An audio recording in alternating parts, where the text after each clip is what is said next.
And then I have to make sure I close out of YouTube or I'll get a big echo and it will, let's see what happens. Here we are.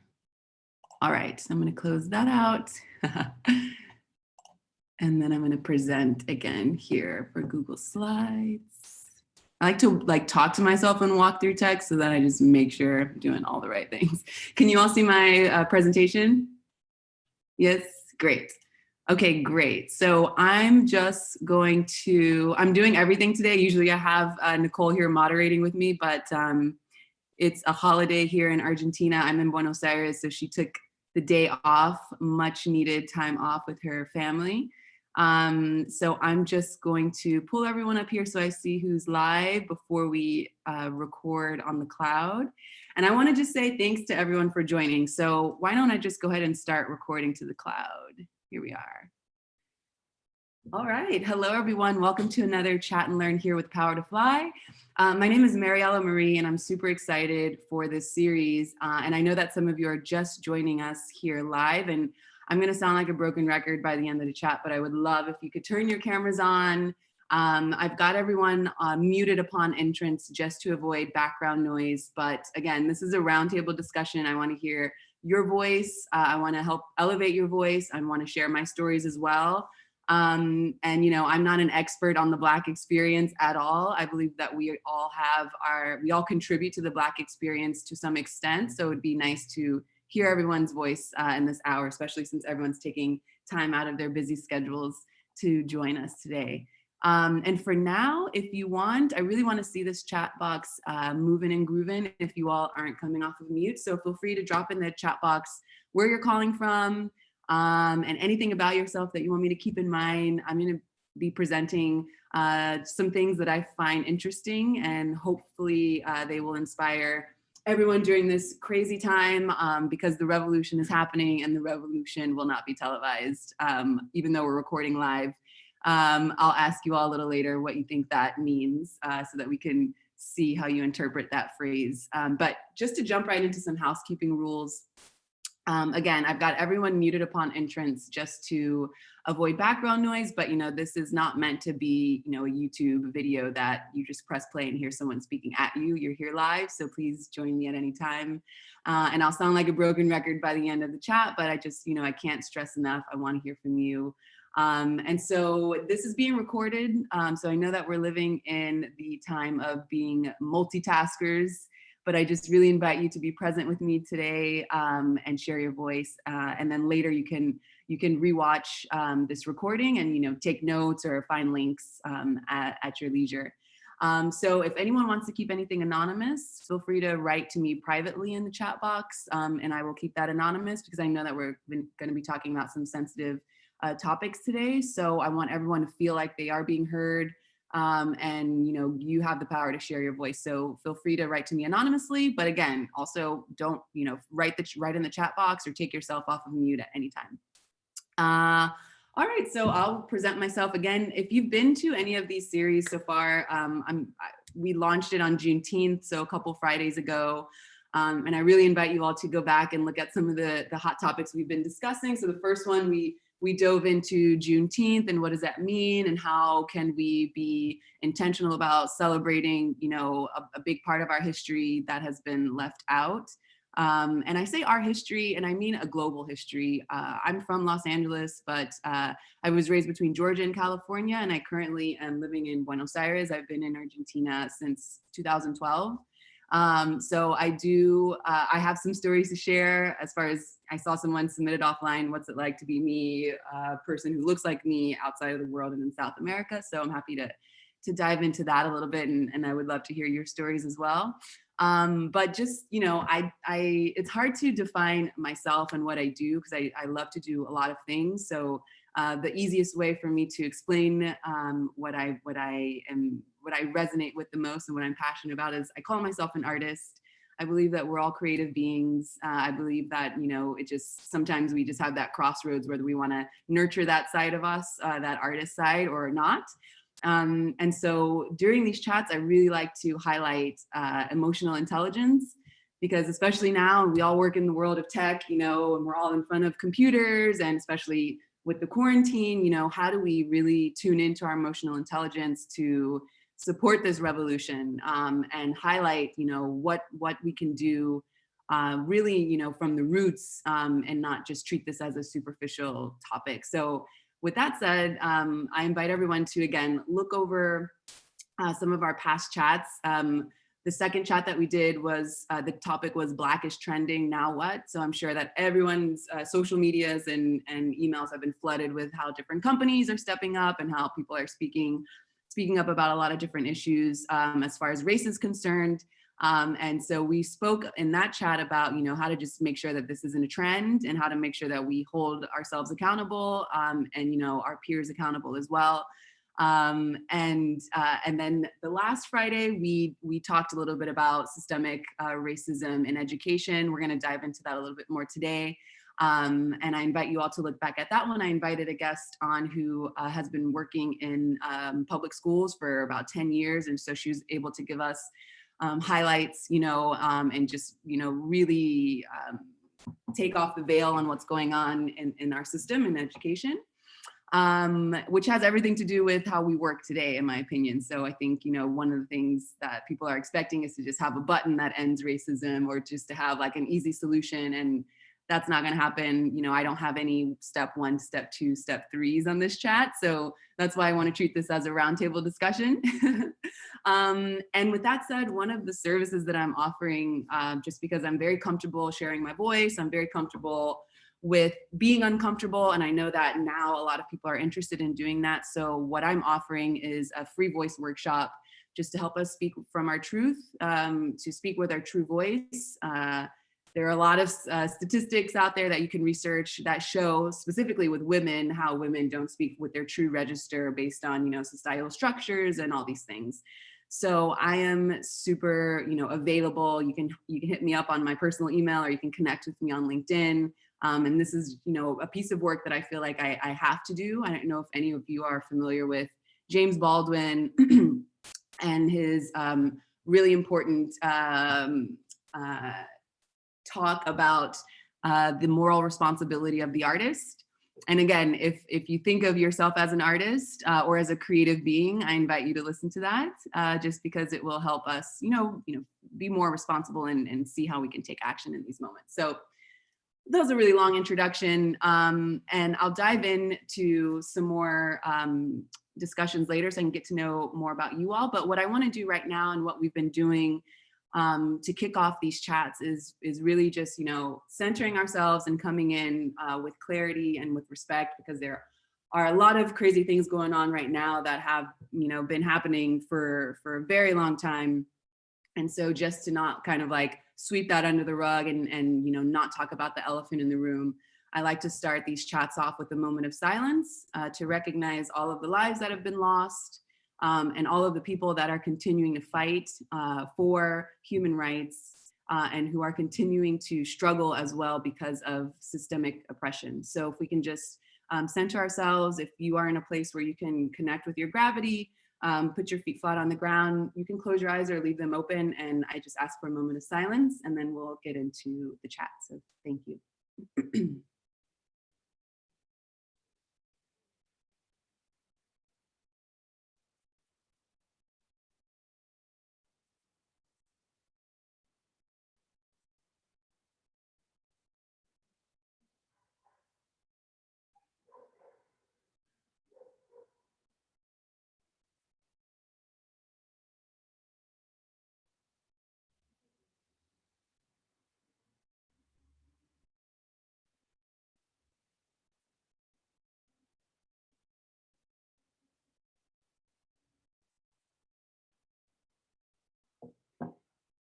Thank you so much, everyone. I really appreciate you for taking that time. This is another thing that I like to do during these chats.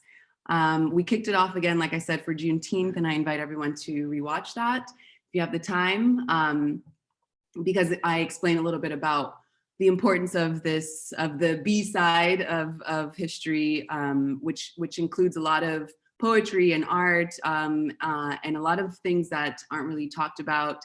And this in particular, this is a poem that is a song as well, and it's often called the Black National Anthem. And I invite everyone on the call to either read it along as I sing it or sing with me. You can take yourself off of mute, or you can keep yourself off of mute. And then I'd like to get your response a little later. So, lift every voice and sing till earth and heaven ring, ring harmonies of liberty. Let our rejoicing rise high as the listening skies. Let it resound loud as the rolling sea. Sing a song full of the faith that the dark past has taught us. Sing a song full of the hope that the present has brought us. Facing the rising sun of our new day begun, let us march on till victory is won. So if you want to just write in the chat if you have any response from this song. If this was your first time, I'd love to hear what you think about the words. If this was not your first time, I'd love to hear from you as well. As I said, normally we have Nicole here from PowerToFly helping me moderate, and she's every chat that we do, she feels a different way about it because she was not familiar with this anthem prior to us starting this chat series. So again, a part of being effective, and in my opinion, and to just not have this become a trend as far as Black trending on socials, and people are talking about it, and then the next day we're on to something different. Consistency is key in my opinion, and to just make sure that we are plugging in time to connect with these memories and emotional intelligences so that we can approach the matter and not forget about the matter. So this is why I like to start off the chats with this poem. So don't be afraid. Let's, write in the chat box. We often cry, we laugh during these chats. So, this is a safe space, and feel free to turn your cameras on so we can see each other. And I'm just gonna do a light pause right now to see if anyone wants to take themselves off of mute and just do a little reflection with me in the moment. So I'll stop speaking for now.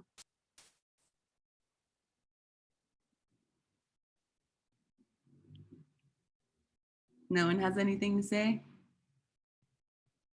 All right, so I'll ask you a question and maybe we can get some dialogue going here. So again, this is a roundtable discussion. Please feel free to share your voice. So what is emotional intelligence? Let me know in the chat box if you have any ideas. Maybe some of you are already familiar with it. Just give me like a quick little definition of what you think emotional intelligence is. And then I'll read some of those out loud and we can go through them.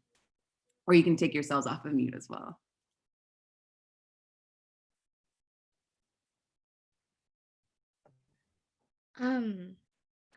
Yeah. Hi. Yeah, I think intelligence is like kind of like knowing what people are feeling, even when they don't tell you. Like knowing sometimes like knowing the like knowing something like something's wrong with they're not feeling like 100% just by through greeting or through the way that they are smiling. So a lot of it could be like reading body language as well. And I feel that it's something that isn't really valued that much in society. Especially in the field I am in, which is tech, specifically like software development. Mm-hmm. So it's very interesting that you're totally right. Everything you said is on point. I spoke in San Francisco last year at a big conference, tech conference, one of our partners. And I spoke about the importance of emotional intelligence and inclusive community in the workplace. And I was surprised that a lot of people didn't recognize that as being like a daily or like a habit within their team or even within themselves to bring to their work. So it's kind of, you're totally right. Can you tell me your name? My name is Reeducate. Beautiful, beautiful. Okay, so yeah, so a lot of people were saying, actually they weren't saying anything. They were just kind of like, taking it all in as I was speaking, like, especially if you're behind a computer all day, but you're making things for people, you must be connected to emotional intelligence. Otherwise, you are going to probably experience a lot of burnout. You're going to be wondering why you don't have diversity inclusion happening on your team or, with your consumer. Representing the values that you want. And you're totally right in that it comes from first yourself. So being in tune with yourself so that you can kind of have these extrasensory abilities to sense when someone is uncomfortable or when you are uncomfortable, right? So what does that mean? When we practice emotional intelligence, it really means giving us more space to be with ourselves, to be silent, to feel, to get back connected with our intuition. And that's really difficult nowadays because everything is asking us to go, go, go, be about the numbers, be about the money. And like you said, that really kind of takes us out. It really distances us from connecting with our emotional intelligence. And then we end up treating people in ugly ways, or we end up building products that doesn't speak, to everyone's needs. And so it can really get us into a lot of trouble. It might seem like it's, a little thing, but emotional intelligence is huge and it can really work wonders. So I invite everyone to do a little more research as well on emotional intelligence. I'll bring this up as we go along throughout today's chat. I'm just gonna flag someone who here has written. Kimberly, thank you for writing here. Good afternoon, I'm Kimberly, and I was first introduced to the Black National Anthem via my 11th grade teacher, Ms. Hedgepeth. I'm grateful and thankful to her for introducing an important piece of history and culture to us. Legit, I randomly sing the song all the time now. Awesome, that makes me really happy. And yes, again, it takes, we'll get a little into that, teachers that can help advocate for change within the education system so that we can then, eventually bring that to the workplace. And it takes, teachers like your teacher, Kimberly, who brought this into your awareness, and you now as an adult are bringing that into your daily life. So thank you for sharing that.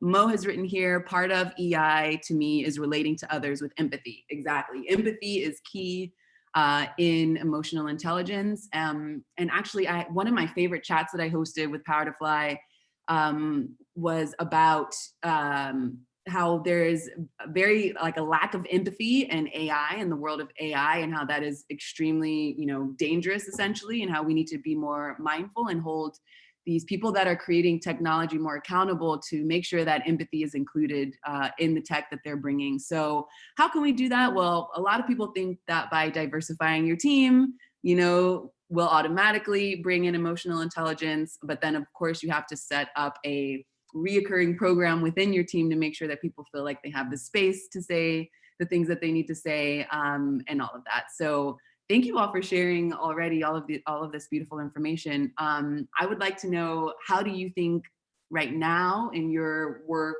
life style, how are you bringing emotional intelligence to create awareness, to advocate for human rights? There's a lot of craziness going on in the world, like I mentioned, and you don't need to take yourself off of mute if it's really sensitive, but you can, please, I want to hear from everyone. If you can write in the chat box, how do you feel that you're bringing emotional intelligence to your work or to your life so that, you can have this space to take care of yourself first, and then, advocate for whatever it is that you feel passionate about. So I'll go first. This is one of the ways that I'm doing it by hosting this series.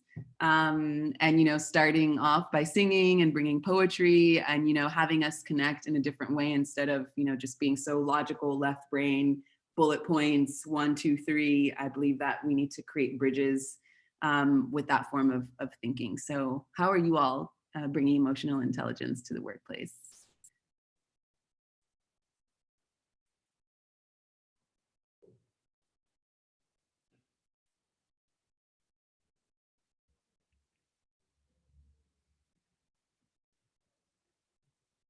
All right, so I see that some of you are thinking and typing, so I'll go ahead and wait for some of your responses there in the chat box. This is also, that went with the last question that I had. So I'll jump into a little bit about, as you all are writing in the chat box, because I do want to hear your answers and I want to bring them up as we go along in this next hour. So someone has submitted this question offline, and a couple of you have as well, and I've put this throughout the chat. So we'll go through some of the questions that you have submitted. And again, if you all have any other questions that you want to ask on the spot, you can take yourself off of mute or write in the chat box as well. So what has been my experience as a Black woman living in Argentina? Thank you for writing this question. If you're on the call now, I would love to hear from you as well. To put it in a nutshell, I would say that I'm definitely going to be writing a book about it one day, because it's a lot to go over just in a short amount of time. But I find that I have been put in a very interesting situation as far as me taking the opportunity to live outside of the States. One of my idols is Josephine Baker. And I don't know if you all are familiar with the Harlem Renaissance, which is something we'll talk about a little later, but I might as well just talk about it now since it's coming out organically. So one of the things that I feel like we aren't getting the full history, and it's not that I feel like we are not getting our full history, period. So there's this B side of history that I often like to talk about. So I came to Argentina first in college, and then about 3 years later, I decided to move. So in 2012, I came out here, and I was with the program that hired me to be a culture and language facilitator.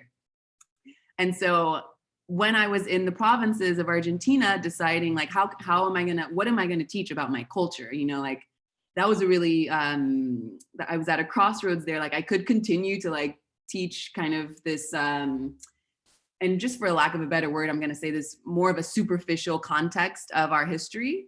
But I decided to give the B side of history. So I went into things like the Harlem Renaissance, and I shared with them, you know, the beauty of jazz, for example, that was created out of a really disgusting oppression that was happening and continues to happen in the States with systemic racism. And in this moment, you had a lot of artists, you had a lot of Black people that are moving from the South into Harlem. And it became this hub for Black creatives to really express themselves and say and do what they wanted and not be judged and be supported. And so you have people like Louis Armstrong, Duke Ellington, Josephine Baker that came, you know, from this period. Josephine Baker at the time actually went to Paris.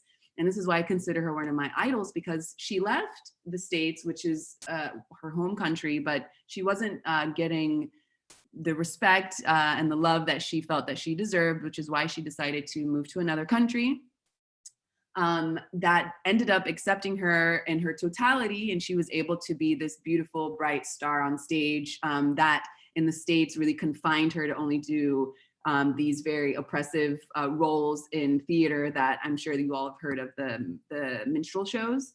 So instead of being in blackface on stages in the States, she decided to go to Paris and be a burlesque dancer and singer, opera singer. And, you know, she ended up adopting a bunch of children that she called the Rainbow Tribe. And so that was really just a figure that, that I feel like maybe, at least in my experience growing up, you only really get to talk about that during Black History Month in the States. So you really just get like a couple weeks to talk about these really important figures that end up being, you know, really important idols. Look at how, for example, Josephine Baker was kind of like this guiding light for me, and my whole trajectory has shifted based on having this awareness of this, you know, of someone who brought a lot of value to theater and performance and things like that. So it's so important to elevate these voices as much as we can. And so you all are gonna love Josephine Baker if you don't know about her already. I love sharing her with people. Another person who came quite later on, who's also an idol of mine, is James Baldwin. And James Baldwin has a bunch of beautiful conversations that he gives on things like, you know, the moral responsibility of the artist. And so these are two Black people, and I hesitate saying Black Americans because as I live in South America, I no longer call people from the States American, because people remind me that these are the Americas. And so I've adopted that way of looking at the world as well. But there's no way to say, in Spanish, we say estadounidense, which is basically like United Stater, but we don't say that. So language is important. And I try to like be mindful of my language when I speak. So I say that to say that James Baldwin and Josephine Baker were two Black people of the world that inspired me as an artist and as a woman of the world to use my art and to use my voice in order to discover myself. So, right, continue to build my emotional intelligence, and then also having to, the next step being re-educate other people around me. So a story that will be in my memoir, because I have to write a book about this. Some crazy things have happened to me because of being a Black woman in Argentina. So I ended up, so people would always look at me as if I were from a different planet. And because there weren't at this time a lot of Black people in Argentina, there is a huge Afro-Argentine culture here that they don't get a lot of recognition, not even from Argentine people. So again, the systemic racism and oppression is global. And so I'm just answering this question and going a little deeper into my experience as a Black woman in Argentina, especially living and teaching in the provinces. I had to educate some people on their history, on what happened here in Argentina with the African diaspora and how slaves were brought here against their will. They knew that, of course, but the reason there aren't many people of color here in Argentina is because there was basically a huge genocide after the slaves were free. There was a huge war against Paraguay, which the States was also involved in, and they put all of the recently freed slaves on the front line and basically exterminated a bunch of recently freed people. And that is why the history to this day is such that if you are a Black person, you might be the first Black person that someone has ever seen in Argentina. So having this kind of like look of, it wasn't a look of like, if I'm in, deep Georgia, South Georgia, and like I'm getting stared at and feeling like, oh my gosh, I shouldn't be here. It was more of a curiosity of, I've never seen anyone like you, and how, what, why. But the interesting thing is that, and the reason that I love speaking about art so much is because art transcends boundaries and borders and countries. So for example, if I'm the first person of color that they've seen here, I'm sure that they've heard Duke Ellington or some sort of jazz. And with that comes a little bit of the culture that I then wanted to end up sharing in these provinces. So again, the B side of history, the Harlem Renaissance, why the Harlem Renaissance had to happen, and what and how it affected the world, essentially. So anyway, I'm speaking a lot, but I just wanted to dive into that a little bit. And feel free to join me.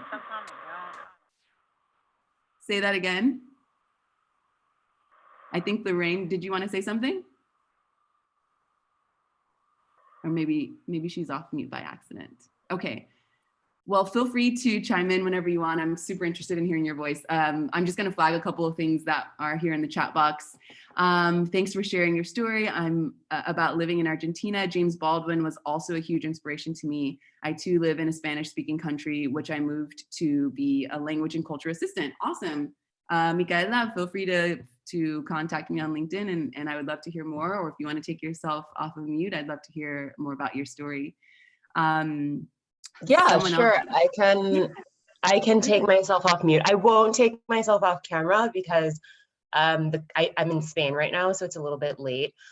But like your story, I also moved abroad to be a language and culture assistant. And so like everything you said really resonated with me, because I remembered being in the public schools and knowing that, I have to teach them American history, but I need to teach them, like I felt like it was my duty to really teach them the other side and really teach them things that maybe they hadn't heard of. So like Thanksgiving, everyone knows about Thanksgiving. They know that it's this huge celebration in the States.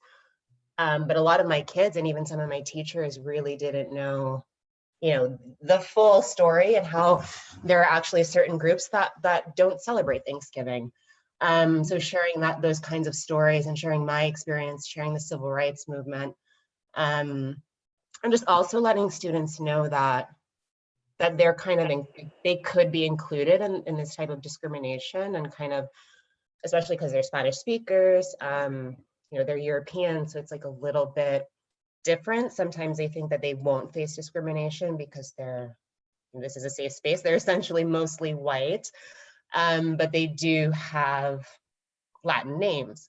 So just because you're white, and in the States right now, of course, there's been a lot of discrimination against Spanish speakers. And so I always just kind of let them know that, it's not just Blacks that are discriminated against in the United States. It could also be you. It could be you one day, and just try to make the story connect with them in different ways. So I really appreciated you sharing that story about Argentina, and in Spain, it's something that we talk about a lot as well. They also I live in the south of Spain, so there's a huge flamenco influence. There was a huge African influence in Spain. I think there was one time in Cadiz where it was like 20% of the people living there were Black. So I think that's something that they're coming to terms with, and it's something that I'm really excited to see come out. Yes. Really open. Yes, and I mean, it's something else. So I feel like what's happened, so we are essentially Black women living outside of the States, Black women from the States living outside of the States. And a lot of things, I'm sure that you can attest to this as well, are kind of mirroring what are currently going on in the States now with Black people right now in the heat of all of this craziness that's going on, are having to either how do you say, this is a safe space, right? They're put in a situation where it's like, do I have the energy and the patience to share my story, or to educate or re-educate, or to, kind of essentially help us all move past this big, ugly brick that has basically fallen into our lap, and that we continue to support in all the ways that we support systemic racism. So I find that right now, a lot of tech companies, for example, or a lot of companies that want to diversify their teams are asking their Black employees to step up a little bit to help them learn. And that's really a fine line of pushing someone, into maybe an energetic zone that they aren't really prepared for, one, or that they don't necessarily feel like they need to do, but they might feel jeopardized because of, they are kind of like the spokesperson in that role, which is an ugly truth. When you are often one of the only on a team, or one of the only in a country, there is this crossroads where you have to say, what do I say? What do I decide to share?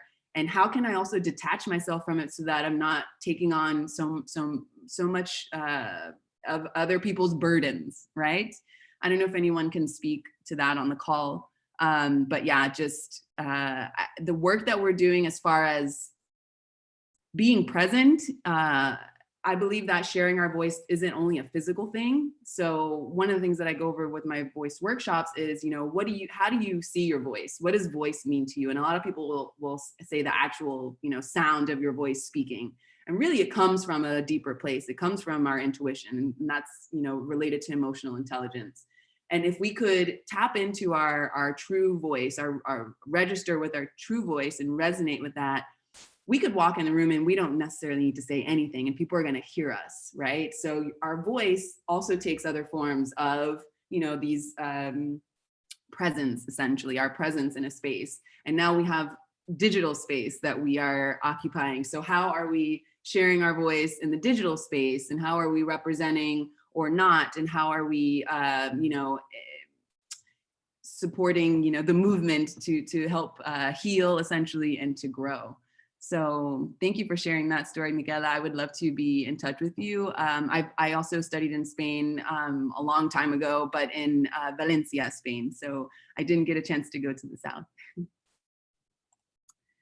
So in our last chat, we talked about how systemic racism infiltrates education. And I invite you all to look at that chat again. I won't go through these slides again, but I highlighted Ben and Jerry's because I felt like they were doing a really good job as a company, educating their consumer and also, really stepping up, and hopefully they will continue to, and not just see it as a trend, but I wanted to highlight them. And we also went to some of their recommended sites to sign petitions, which I forgot to mention.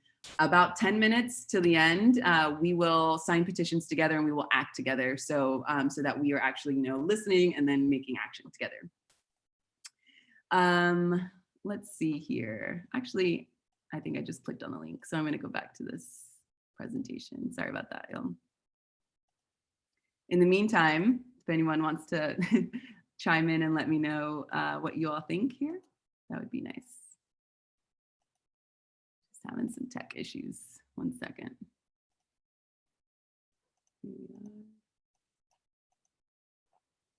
Okay. You all are really quiet today. Is everyone all right? How can I support you all here?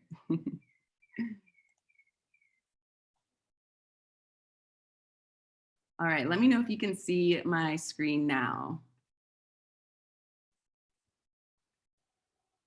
Yes?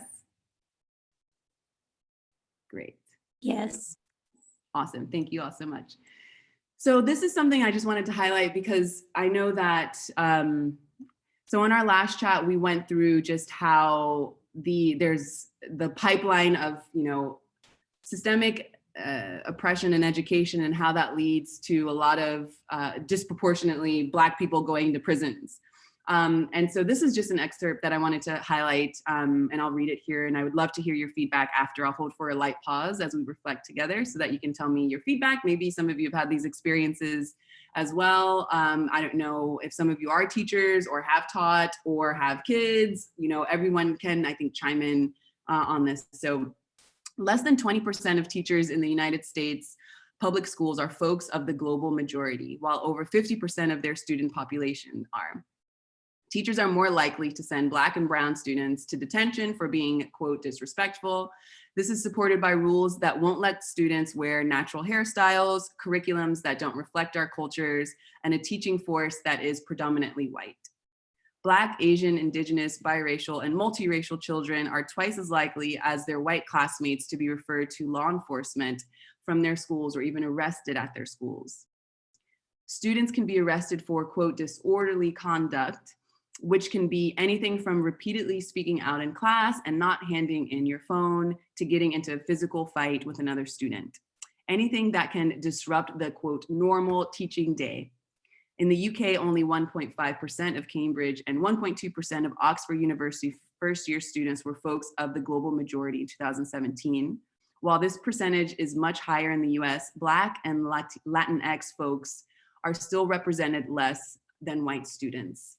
So I just wanted to kind of get a little tally here on the call. I have experience going to an HBCU, historically Black college and university, and also a predominantly white college and university. So I did that also to just kind of like do a social experiment with myself and see one of the things that I loved about going to Spelman College is that the first year in Spelman College, you have to take an ADW course, which is the African diaspora in the world. And I tell you, it was like a therapy session for a whole year because there was history that was being taught and presented to us that was not being taught in our high schools. And so I wanted just to hear your opinion on that, just kind of like this misguided or, I don't know, whitewashed perspective of education, of our global education one. And then of course, if you're in the States, education in the States, and just, how we can see that, how that detriments how we work later as adults. Does anyone want to chime in there? Yes, feel free. Sure. So for me, I guess it kind of started like middle school. I kind of like started feeling that there was, especially like with history and also geography, a little bit of a disconnect. I went to like a top middle school in our state, and we I mean, we did things like draw a map of Asia, which was pretty interesting. I thought that was nice, but at the same time, I was always thinking like stuff was like incomplete. Um, there were like something that was kind of missing, and I, in that regard, and then it wasn't until I got, I think like into college, into university that I started seeing like a lot of different things. Like for most things, like for example, we tend to, I mean, rightfully so, like talk about Hitler and how bad he was, but we rarely hear about of King Leopold II and what happened there. If you want to learn more about it, learn about him and what he did to Central Africa. There's a really good book. It's called King Leopold's Ghost by Adam Rothschild. It's really good. And then we don't, those are like things we don't necessarily learn. And then we also don't learn about like about say the Haitian Revolution. Like if you were to say like, okay, like if you put it like this, the people who were slaves overthrew the government and then became the government, and you shared the stories, but you did not say they were Black and there's an hemisphere, it probably would have been a movie by now.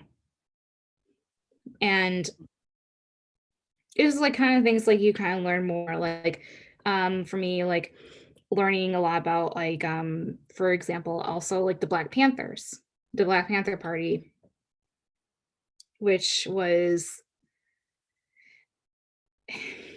I guess like what I kind of like would say is that it's not so much like we're not necessarily, at least in the States, we're not taught history. We're really taught more propaganda than anything. And I think like that's why, at least I hope a positive thing to come out from the protests and like a lot of like discussions is that we really take a long look at the history that we teach ourselves, like the history that the things that we actually have done so that we can make a better tomorrow. Absolutely. And one of the things, as far as the word propaganda in Spanish, propaganda is for like advertising. And I love that that's the word for advertising. It's like, well, there's a McDonald's billboard. It's the propaganda of McDonald's. And it kind of keeps it in the forefront that, you know, you're being sold something essentially. And I think you're totally right in the sense that history is, or at least the one-sided way of teaching history without getting a very holistic perspective and without being really interested in diving into, you know, some of these really touchy topics, because that's what it really is for me. It's people are afraid to talk about some of these topics. And actually, I'm just going to go ahead a little bit because I think that this piggybacks on some of the things that you're saying. So, for example, you know, I shouldn't have to wait until I go to college and decide to go to an HBCU to learn about the B side of history. It should automatically, in my opinion, be in the curriculum. And yet and still there are places that ban certain books. And so Toni Morrison, this beautiful mind here who has won several prizes for all of the beautiful work that she's done in her lifetime. This is something that I love this quote, I just put it here because I don't know if you all are familiar with her work. If not, go wild, you're gonna love it. But one book in particular, and I'm sure even more besides this book, but it's called The Bluest Eyes. And that book was banned and maybe might still be banned in some places. And that actually empowered her to feel like, okay, I'm saying something interesting in this case, you know, and the parents and some of the teachers were petitioning saying that, you know, there was too much sexual violence and it was like pornographic and all these things, but it's like, you know what, that's a part of our history. So if you don't want to tell the full side and you only want to tell the A side, that's kind of more like rainbows and butterflies, maybe, but not really. You know, and then to have the audacity then to then ban some of these books or to ban some of these ways that we can really dive in and learn with, you know, some of the truths that have happened to deal with trauma in a creative way through storytelling, you know, that a teacher might not have the ability to do if she didn't or he didn't have a book that Toni Morrison or someone of that, you know, capacity to share these really, really heavy topics to students, essentially. So I don't have a lot of time to jump into this now, but I do invite everyone to kind of look into, you know, the Toni Morrison and, you know, why they banned some of her books in the States. And, you know, how, you know, that is also a sign of, in my opinion, fascism, you know, saying this is right, this is wrong, but kind of blaming it on being pornographic and that just kind of not really have anything to do with it. Does anyone want to speak about Toni Morrison or have any other banned books that they want to share before I move on? Okay, I'm going to skip that one. This one is another book that has in our history been banned on several occasions, Invisible Man. I don't know if you all are familiar with this book here. Ellison created The Invisible Man, speaking specifically about what it's like to be Black in the States. And again, you know, why was this book banned? And just to kind of start to question, like, how are you or how are we being involved these days in reforming education, or really just kind of challenging ourselves to rethink what we were taught, knowing that we probably weren't given a holistic perspective on our history. And so I know that a lot of you are Beyonce fans, and so if we can't, you know, depend on a full holistic education within the school system, then, you know, we got to expect our artists to step up and share the full side of history, or at least the B side of history. And I don't know if any of you are familiar with Lemonade, that came out a while ago, a couple years ago, but I remember watching it with my family and that bringing up, you know, some dialogue within my family about certain things that a lot of Black families in the States have experienced based on systemic oppression, like the war on drugs and what that did to families and how that displaced a lot of fathers and families, or how that, you know, created a lot of abusive situations in Black families. And she highlights some of these things in a very creative and artistic way in this Lemonade piece of work. It's not just a music video, it's, you know, several videos put together that strategically speak about certain things that, again, are on the B side of history. So I don't know if you all are familiar with the story that happened in St. Simon's Island in Georgia in 1803, but there were a group of slaves that decided to, instead of continue, you know, continuing on with what they were forcing people to do in that time, they decided to walk in the water together and commit suicide. And maybe you don't know that by just looking at this, you know, this video here that Beyonce has done, but, you know, she has referenced a lot of these topics in a very creative and artistic way. And I bring this up because, again, referring again to James Baldwin and how he talks about the moral responsibility of the artist, I think that it's really interesting to supplement a lot of things, or not supplement, but just, you know, add on so that you can create your own holistic education, knowing that we live in a system that gives us, you know, half, or maybe not even all, not even half of the story. Does anyone want to comment on Beyonce while we're here? No one wants to comment on Beyonce? I just absolutely loved how she opened up avenues into Black culture to be experienced by people who don't have any experience from, like, personal experience in that culture. I know that the initial, not backlash, but the initial feedback from a lot of people that I know was feeling like this wasn't an album that was for them. And it opened up a lot of really interesting discussions among my friends about how you can appreciate something that's not meant for you without centering yourself and, you know, creating that dialogue about what that art means and how it can be important, even though it's not for you, how you can appreciate it, even if it's not for you, how you can learn from it, but also it, like I said, like it created an opening there to have conversations that we hadn't had before. And not only that, but it also opened up to talk about how like code switching and how certain things seem meant for certain audiences because of how they're delivered. And how, you know, it doesn't negate your interest in an artist, or it doesn't really need to change your interest in an artist. Just because something seems like suddenly she seems more Black than she was before. And it's like, well, that's just stupid. That's our own perceptions clouding reality, right? But it definitely was it's a very important album artistically, for me personally, as well as, you know, for Beyonce. So I love it. Absolutely. Yeah. And you're totally right, Meg. Thanks for hopping off of mute. I appreciate hearing your voice. And again, of course, it speaks, like I said, the Black experience is a big umbrella, right? Of course, if you are Black, you have like a very hardcore experience because of the color of your skin. But if you are not Black, you're still under that umbrella because you probably listen to this music, you probably consume some sort of Black culture, even if you don't know anyone. And I invite, if you don't, to please, you know, try to connect with your emotional intelligence to maybe understand why. Or, you know, when I say that, I mean someone you can have an open conversation with, and you genuinely, you are learning and growing together. So with this piece of work, it sparks those conversations, and I love it. I just dropped it in the chat. So this is a part of like how we're gonna act together. I wanted to make this more, you know, a little more like pop culture roots, so that, you know, we aren't just crying all the time on these calls.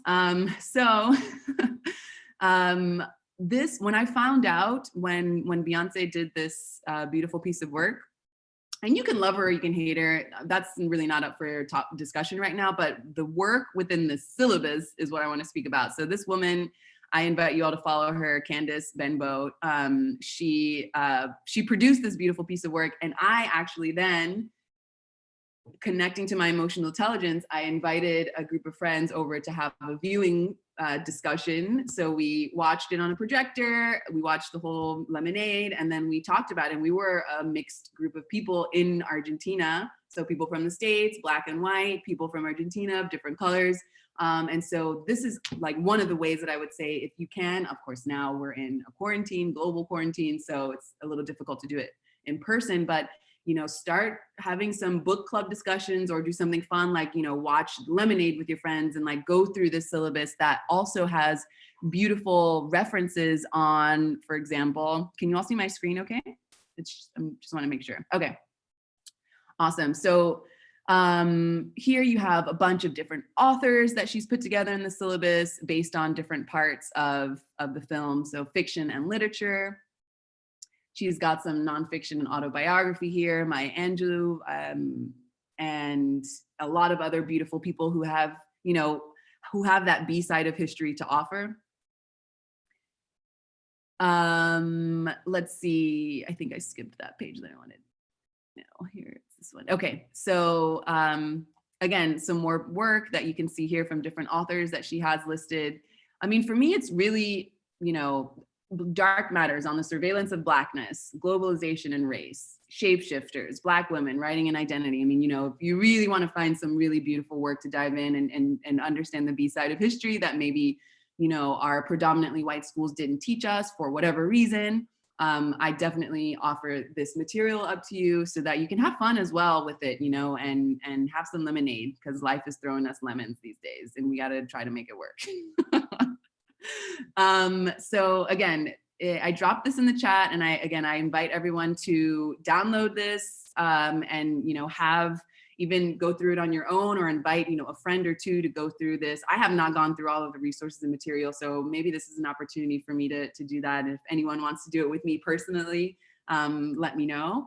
But this is something that I want to just highlight as well, just like the importance of recognizing the generational healing and trauma that we all have, and that we all are hoping to work on. And so, you know, she has referenced her grandmother in these times, and, you know, with beautiful poetic words that kind of take us out of this linear way of thinking and this like very institutionalized structural way of thinking about race, which race is, in my opinion, you know, just one of the trickiest things that was created by humankind.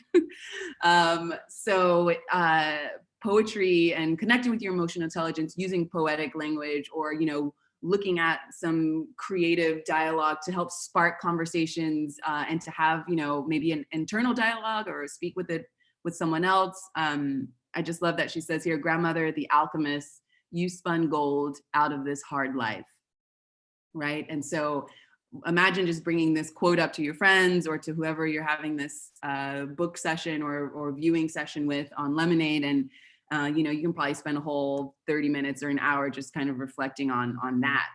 So, you know, how can we just be more mindful in approaching the B-side of history using things that we're interested in, right? So I know that everyone is, you know, on social media these days, and we're getting flooded with a lot of information. And so one of my main messages is to just try to have some fun in all of this, because it's very heavy and it's very sensitive. And I just don't want anyone to get burnt out for, you know, trying to put their best face on.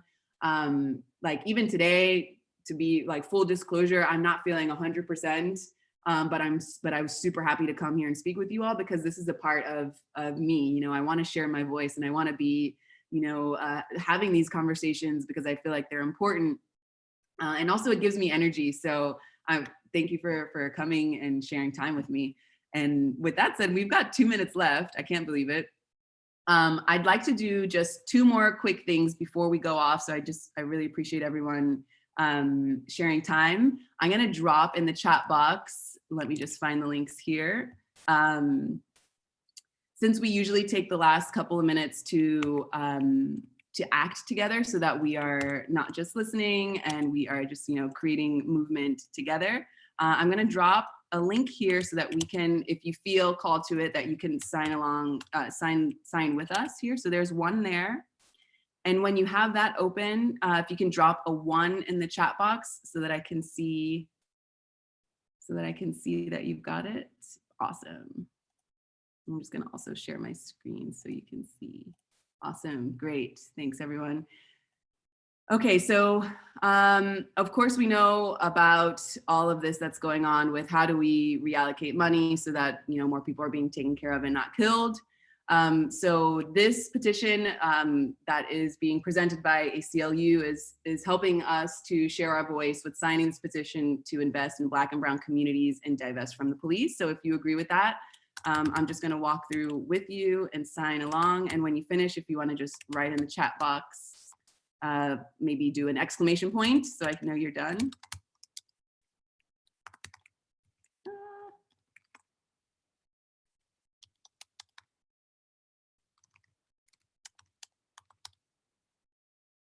All right, so I'm gonna add my name. And I see you all are writing in the chat box, exclamation, awesome, perfect. Okay, so then the very last one just for today, of course, next week we're gonna have our chat and we'll have more petitions and resources to sign. Sorry, I think I just sent someone something privately, but I meant to put that in the group. There you are. So go ahead and open that link and let me know. Maybe put number 1 when you've got that open.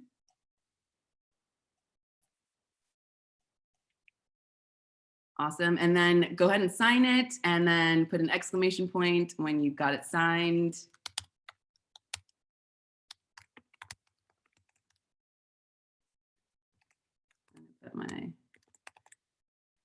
If you are not living in the States, I don't know if you can fill this out. So try to, and if you can't, then I just recommend you sharing it with people who could fill it out. Let me just do this offline here. Can you all still, are you still with me? Yes, okay, great. So put an exclamation point when you're finished.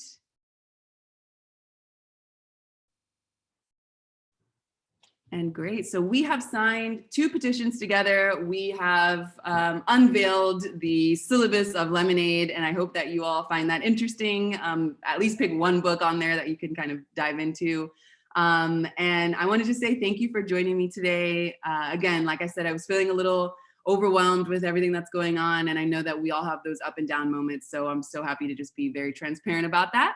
And I want to say that this has revitalized me just in this hour of speaking with you all. So thank you for listening to me. Thank you for those of you who were chatting in the chat box and took yourselves off of mute. We're doing this every Friday. So if you want to kind of catch up with us, you can watch the first ones that we did. We've only done 3 so far. And then we will do more to come. So I hope to see you all on the chats. I see that you all writing me privately. I'm going to get to that in a minute. And if anyone wants to connect with me on LinkedIn, I'm super, super happy to connect with you there. If anyone is interested in the free voice workshops that I'm offering, it's basically if you are wanting to speak with your true voice, if you need to, get grounded so that you can, activate, or you can, share something with your boss or with your coworkers that maybe you don't feel like you have the courage to, or if you're going to perform or you're leading a group of people, the free voice workshop, it just helps you free your voice. It says it there in the title. So that is what I'm offering in these crazy times. Again, if you're interested, reach out to me through my email or connect with me on LinkedIn. And I'm so excited to see you all again next Friday. And with that said, the revolution will not be televised, and that means you need to be practicing emotional intelligence by yourself and then bring it on social however you can. All right, everyone, have a good day.